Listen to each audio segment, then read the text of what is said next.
Enzambiame, Kupuluza, Mupila Pasizi, Tuzungididi, Yavuvamena, Muzingu Kiame, Enzilage, Onzambi Itombanga, Enzambiame, Kukamene, Asizambe, Yeyeyezo, Undolote, Ogatemamo, Efuru Yasikira, Mutwaku Yapelela. Undolote, Ogatemamo, Efuru Yasikira, Mutwaku Yapelela. Bonjour, peuple de Dieu. Shalom, shalom, shalom. Je bénis tout le monde qui me regarde. Na pamboli babone na ngai nzamba pambola bino makamba kitoko na vida bino bisika biza bozali na ba obozota na nzamba pambola bino ngai wa bino lisusu votre humble servante prêtresse Gaïa consacrée par maître Jean-Pierre Manzolo dans l'ordre de Melchisedec. Voilà. Lelo bien-aimé na skanisi bomoni titre na ngai on a bino lelo eza mutuya. Et ça très compliqué, bien aimé. En tout cas, franchement, on préférait sur le tal en maille, on s'est vraiment calme pour l'andanga bien et pour comprendre bien parce que on a le balélo et ça tellement complexe, bien aimé, ça tellement compliqué. Ma maman sur la maman fumboa au katimoto au tchenga ta pause, bien aimé, na kama matabo une pause. Après il y a au tchenga play, c'est mieux pour l'anda vraiment qui toko comprendre bien, bah papa pe quand vous l'andanga sur le mot déplacé au tchenga pause. Parce que c'est compliqué, bien aimé. Mon titre en anglais, c'est un soft aour. Un soft aour, il a ici chaos primitif. Il a ici le néant. Et bandelia et bandeli. On est au soin de binolino. Et bandelia et bandeli. Voilà, titre en anglais, il y a un bien aimé. Ok, tu retournes à la bino, bien aimé, la Genèse 1. Genèse 1, le bin abissonine. Bien aimé, au commencement, Dieu créa les cieux et la terre. La terre était informe et vide, et il y avait des ténèbres à la surface de l'abîme. Bien aimé. Après, on continue. Pourquoi on a mis verset haut? C'est vrai que la Bible et le bel biso en haut, mais expliquer biso kaka au commencement il y a terre. Il y a des salamane, il y a Dieu a dit que la lumière soit, la lumière fut, a créé des étés, des mailles et tout. Mais les cieux, on dit bien qu'il va le les cieux. Quand on dit les cieux, bien aimé avec X, et là c'est que les cieux ils ont ébélé. En tout temps, la Bible tout le temps bien, tout le temps dans le futur, tout le temps et le binini, cieux ils ont X. Donc il a dit que Dieu est Dieu avec X, donc Dieu est ébélé. Parce que parler de Dieu, parce que parler de cieux. Donc avec X à la fin, ils ont la pluriel. Il a dit que Dieu est ébélé. Les longs à la bino bien aimé, ma camoto, on a répété parce que toi, parce qu'on est nini, Dieu wana est créé à main. Parce que la Bible le biso à monter. La Bible le biso à monter, tu répéteras toujours que la Bible les a dit, le monde a belé la Bible, au biso balanza mais tu éviter. Donc lelo prêtresse na bino et ko fungola bino le enseignement oyo pour comprendre pe boye ba penene ni ba sie wana oyo Bible le na biso ndenge pe et salama. Voilà. Na kati ya thème na nga lelo obomoni un soft aour. On a tangeli bino la ça na 3 mots bien aimé ça 3. To ba na bino na n N ou ezali A-I-N en hébreu, il a ici néant, il a ici vide, bien aimé. L'autre côté, N ou il a ici néant. Nakati ya vide wana, ne bandeli bien aimé.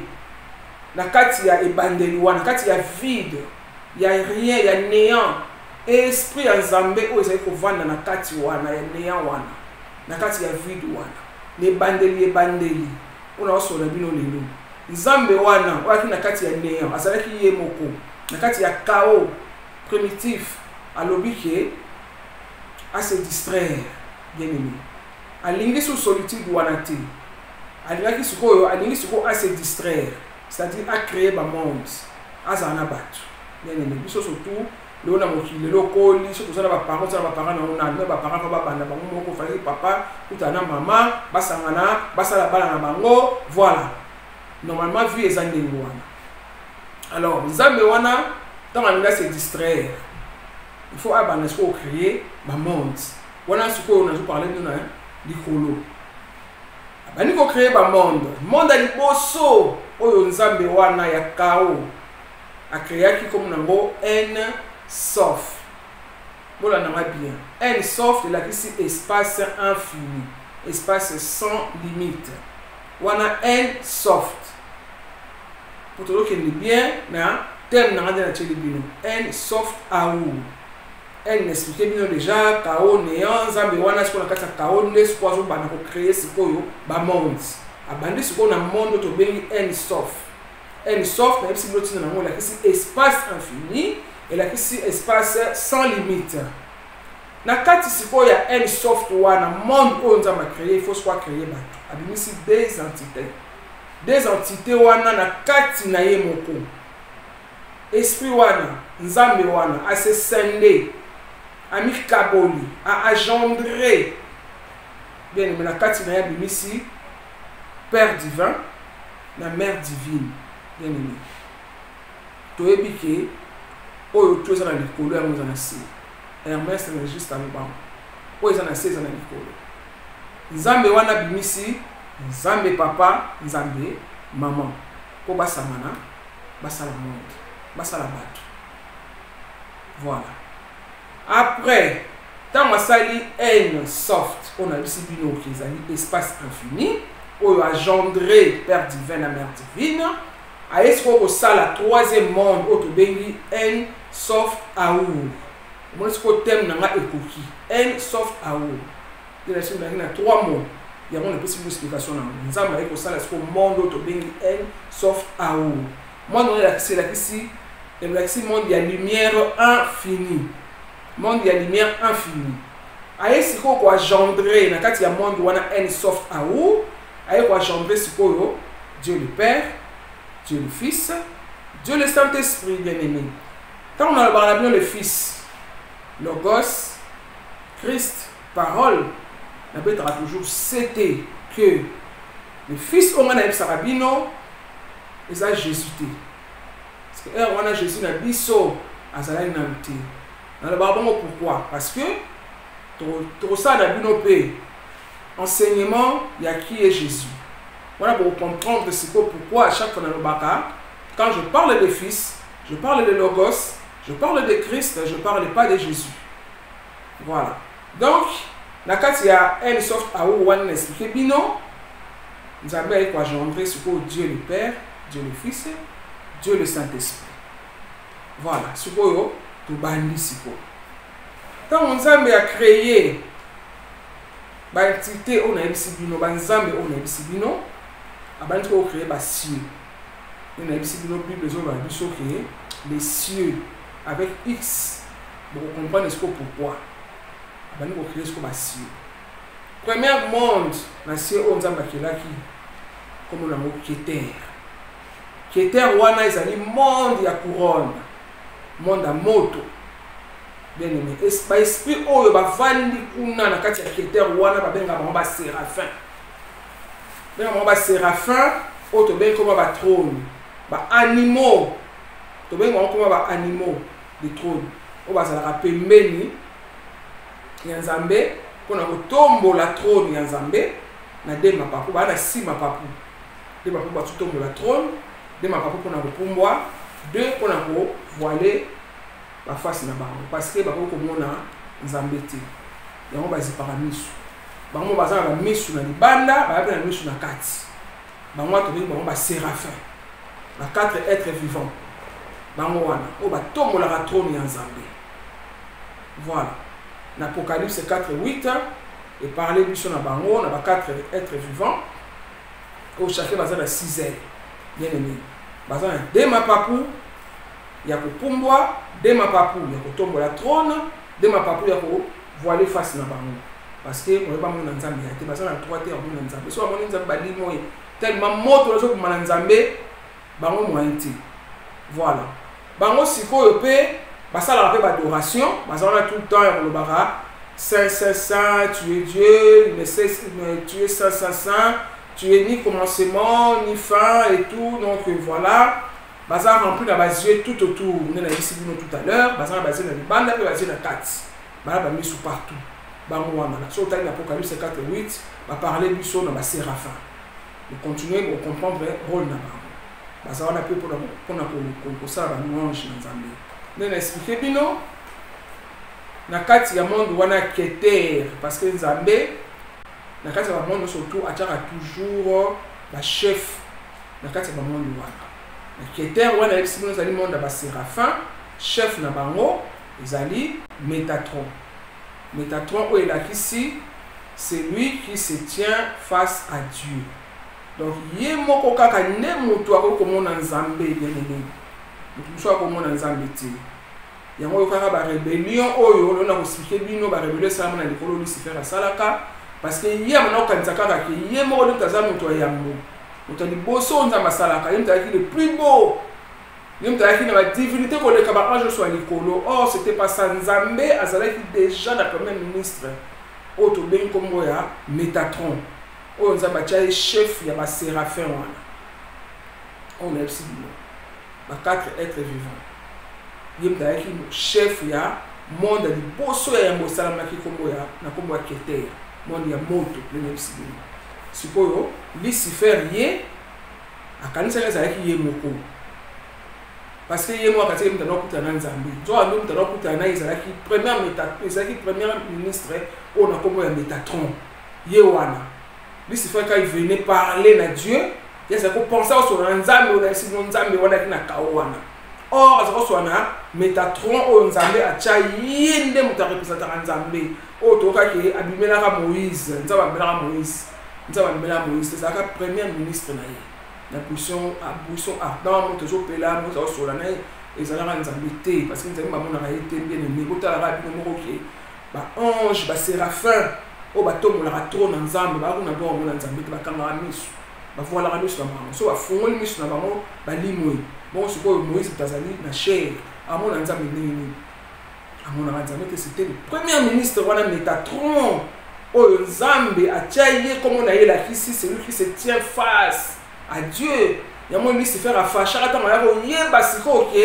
Muto yake na ko adoré, muto ya banga kanzo ka nisa na premier ministre ka tsaki yene muto aza le plus beau. Nzoka ne Métatron Nzamba bouraki écoute ma divinité plus que le cas. Na Lucifer tant on ba ki on da se pela raté rébellion mususu di mara na likolo susu yango wana na cause na mope susu yango wana nene na kati Exode 3 4 5 so botani bo mona tango Moïse azokima na bana Israël fangwa so na mona sima kolona moto kitaka wana tango ba banga ka bana se ba banga ka bala bi Moïse tana sima na biso to kokufa Moïse abela ka kolo nzamba kitaka moto kolona moto kitaka ezalaka Métatron yende moto kitaka ezalaka Nzambe te belini yé moko ye mei na mona maïti. Voilà bien aimé to comme na deuxième monde oh Nzambe so créer ce ko ba cieux on a na Bible les cieux avec X et on a juste expliqué bino ba cieux wana siko to comme ce ko to so ça déjà premier monde on a bien comme Keter oyo ezali dirigé par Métatron. Premier ministre même si bien sikoyo Nzambe asali sikoyo deuxième monde to bien na komba Okma bien aimé Okma ezali monde de chérubin monde d'équilibre monde de sagesse oyo chef de bango liboso zalaka Lucifer toyebi ke ba chérubin bango bazala ba yemba basala ba adoration basala ba louange tango musu toyebi chef na bango ezalaki Lucifer mais tant asalaki ba rébellion na ye Nzamba bengana ki na lola pona buzoba ba bengani ye Nzamba remplacer ce qu'on a Raziel archange Raziel yende ce qu'on mutakoma chef ya ba chérubin na lola kuna o ba yembaka voilà bon va ça ba louange ba adoration bien aimé sur taille Genèse 3:24 Nzamba so parler là bango wana ba chérubin baza pe pour l'équilibre ya monde bien aimé Baïma raté, car adoration, oui, mais avec l'adoration là où c'est ça l'équilibre, oyo esalaka emonaka mai ebale eza na limite moko boyaka na mabele twa esuki wana ezongi fleuve Congo na biso edébordaka te esalaka nde mama fleuve Congo soki eyebe kodéborde ekotina mokili mais esukaka kaka wana kaka ezongaka sanza na likolo bien aimé koyaka na se te baétoile ekoyaka te bapate tutaka na se te eza bachérubin na louange na bango wana esalaka équilibre biloko wana ezalaka toujours sur place ça aussi donc boyeba lelo ke badoration ya rate pour adorer nzambe na likolo oui il y a ça aussi mais il y a aussi équilibre ya monde parce que si mama na badoration wana ya bachérubin c'est pas pour rien nzambe atia bango non c'est pas pour rien wana deuxième monde na biso no okma siko tofiti na troisième monde oyo nzambe asalaki komo nango bina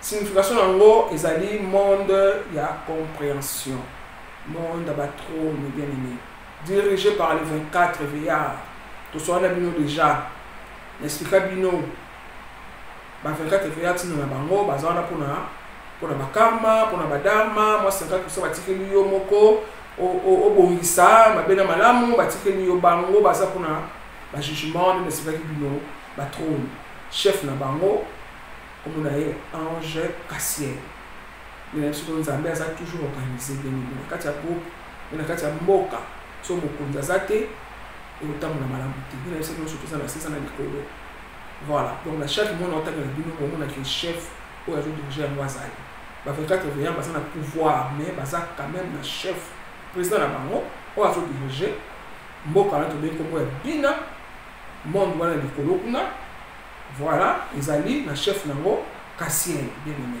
soko otangi na Apocalypse 5:26 et j'ai vu au milieu du trône et des 4 êtres vivants et au milieu d'eux les veillards bango wana ba 24 veillards bien aimés basa na kati ya Bible bango wana quatrième monde bien aimé to soki tana bino malembe to comme ce qu'on a quatrième monde o ba ben na kombo ya Ezed ezali monde de pitié monde de compassion monde ya miséricorde bien aimé et ça dirigé par les dominations. Voilà, monde wana eza pour décider eloko salama pour décider ba miracle o salamaka selon toujours la volonté de Dieu bien aimé. Chef du monde wana comme on a ange Tzadkiel. Ange Tzadkiel qui dirige le monde wana qui na komwa Ezed. Voilà. Cinquième monde bien aimé. Oh nzamba créé lisusu comme on a Gebura ou Gebura est dirigé par les puissances, dirigé par ange Kamael. Ange Kamael, bien aimé, il y a baloleli ya kosambela ba jour ya ba semaine. Ba ange nango bazali, monique Kamael aza très fort. Azali ange ou aza déjà na ici, kaza déjà chef na monde to bengi Gebura. Monde de puissance, il y a des combats. Ce sont des combats belles. La ange comme elle est bino. Yewana. Nous avons dit à pesa et monde ora ben combat Gebura. Monde de puissance, nous a dirigé et pas une aïe. Archange Kamael. Yé pesa la na kati ya rébellion. Oh Lucifer la salara. Tant ba benga na bango ya zonga kabeti chitasi. Ayo osena pardon. Nous avons pardonné quand nous avons récupéré. Yango nous avons tiré na combat. Parce que très fort na combat, très méchant. Soit qui des fois te bien aimé. On a essayé bino azana jour ya semaine mardi ye wana Kamael après na combat bien aimé to comme ici on a bino na 6e monde on a créé la ben na kombo ya Tiferet et ça monde ya ba vertu et ça pour ça va bien pour ça va miracle leur chef ils ont Michael azako na beauté monde ya ba malahim voilà wana monde ya Tifret na ça qui bino faut bolanda bien parce que eza compliqué makambo nzambe eza compliqué bien aimé nazo fungula bino ba connaissance pour boyer ba bien aimé quand on va comme ba ange je ba makambo je ba mboka na bango je ba monde na bango ba muta voilà to comme na bino siko na 7e monde ba bien na kombo ya Netza est dirigé par Aniel, par Archange Aniel. Et ça monde de la principauté. monde la principauté, il y a ange gardien, il y a toute communauté, il y a grande ville, il y a nation. Bangwana, Netza. Comme il y a bino, siko, to kiti na bino, bela mettre ko bana bino toujours. 8e monde au Babel na kombo ya Hod.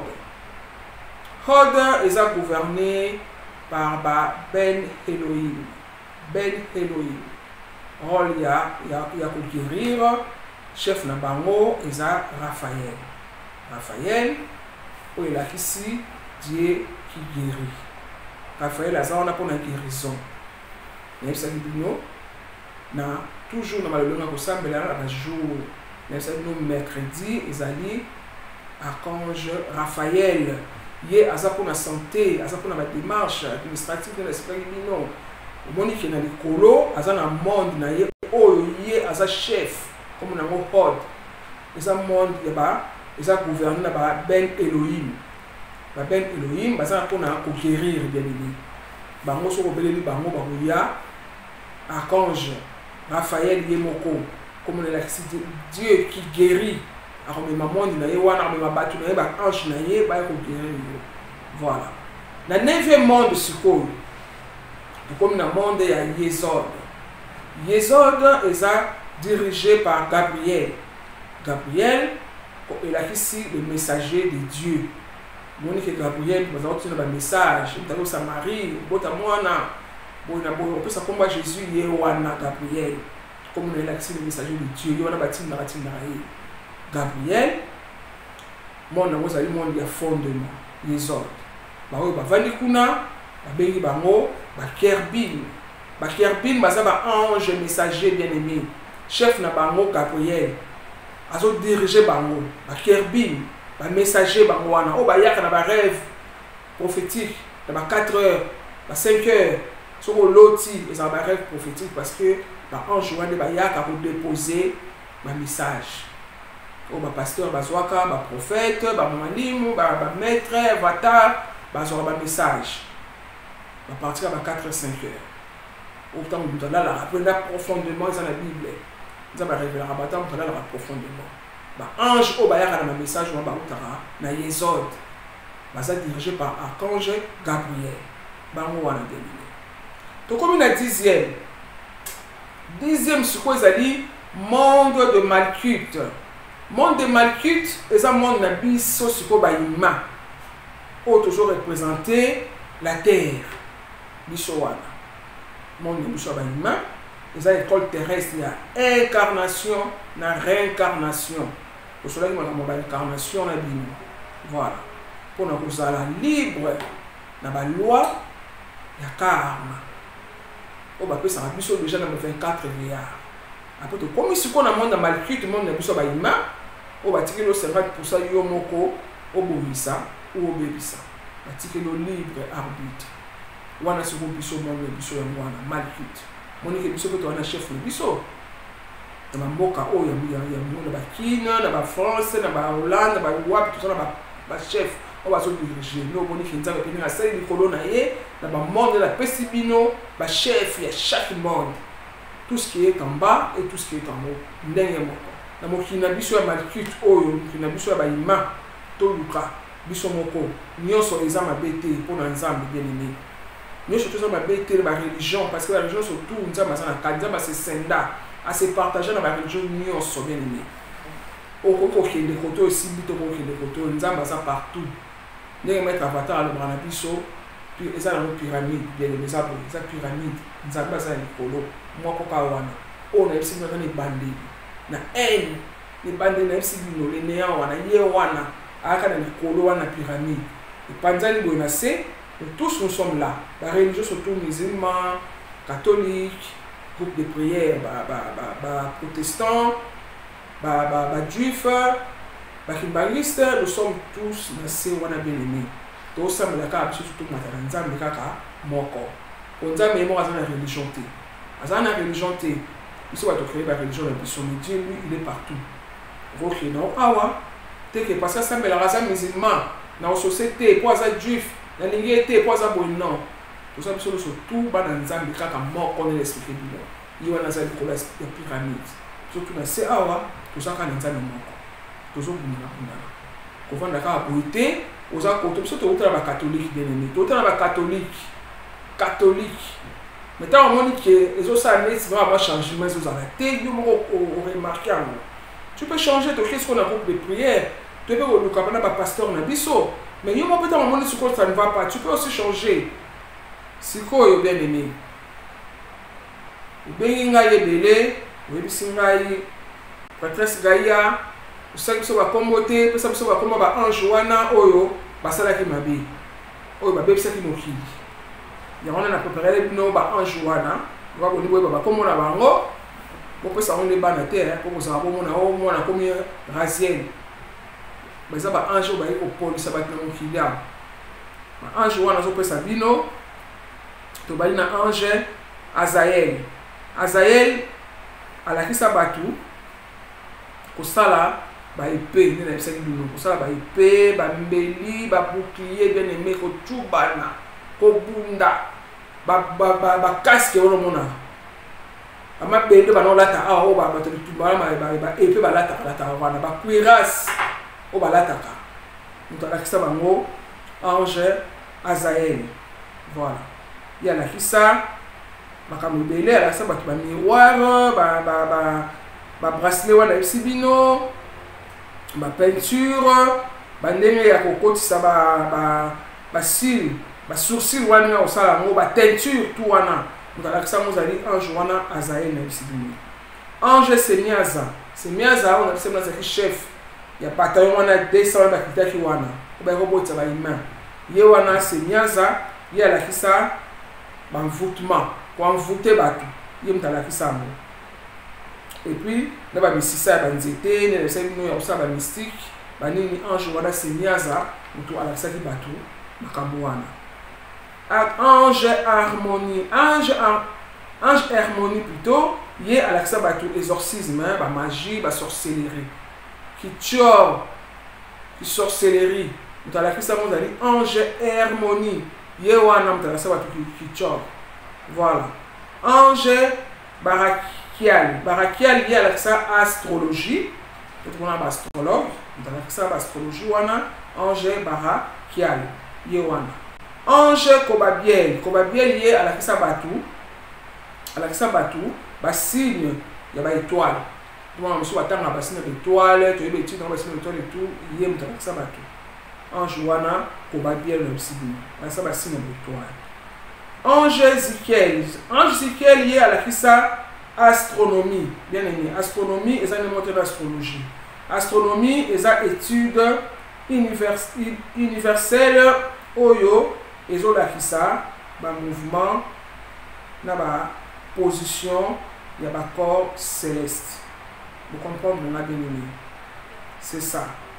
nakomi po eza ebele fana tangela bino voilà après toke na ange aratakif ye alakisa basigne ya mabele bato bayeba mwa mystique bayeba basigne ya mabele après toke na ange Shamshiel ye alakisi basigne ya soleil ange Sariel alakisi basigne ya lune basigne ya lune ndenge ezalaka lune eza ya ndambu okoloba osenga bagrâce lune eza boule ntango ozala boule okobimisa bamauvais onde okoloba mabe kolakela bato mabe voilà yango bamisima na sika bino basalaka bafungolaka matala bango toujours ntango lune eza ndambu ntango eza moboule bafungolaka te parce que bayebi donc moto alasama motu wana ange wana Sariel bien aimé voilà en tout cas tosoli na bino kitoko bien aimé j'espère que de comprendre tout ce que na bisi bino bao babengaka nga mpe bayebi nde basalaka babengaka toujours todéveloppaka na bango na baquestion nango batunaka otina batunaka baquestion voilà nde tosenaki ngai nasisa bino bakombo oyo ya bato oyo baange basala mabe nasiseli bino voilà bien aimé en tout cas tozocontinue na bino toujours na baenseignement comme ça po tofungola bino l'esprit po bocomprendre makambo oyo boyebaki te bino bana boyeba yango voilà yango monitina na biso ezali yango wana mpona kolakisa bino comment il faut faire comment il faut koyeba makambo ya mokili bien aimé voilà tosuki na bino ndenge wana tuka napesi mbote na ngai na maître Jean-Pierre Manzolo mon mentor hein, mon PDG, na pesi mbote mingi nzama pambola zo sa mingi siko zo pesa biso mettre avatar mbote mingi na manager na ngai prophète Gabriel papa nzama pesi toujours makasi pour continuer na yo na musala oyo nzama zo lokumu na pesi groupe mobimba et déchirement de mystère na pesi bino mbote nzama pambola bino na pesi babone na ngai surtout na pesi bino mbote nzama pambola bino na ndako na fungola makambo ya minene oyo ekangami efungama na kombo na Yesu Masia na pesi mbote mingi na mon frère Justin toujours na pesi mbote tout le temps parce que aussi mbanga makasi na ba conseil tu es toujours à côté et mon frère André Doli aussi yo ça na Sénégal na nganga direct au Sénégal nzama pambola yo mbote na yo toujours merci aussi na ba conseil na yo tikamate voilà na zo bouger na pesa mbote pour continuer toujours na ko soutenir voilà nzama pambola surtout mbote mobimba o tani ngai votre bénédiction. À bientôt. Au revoir.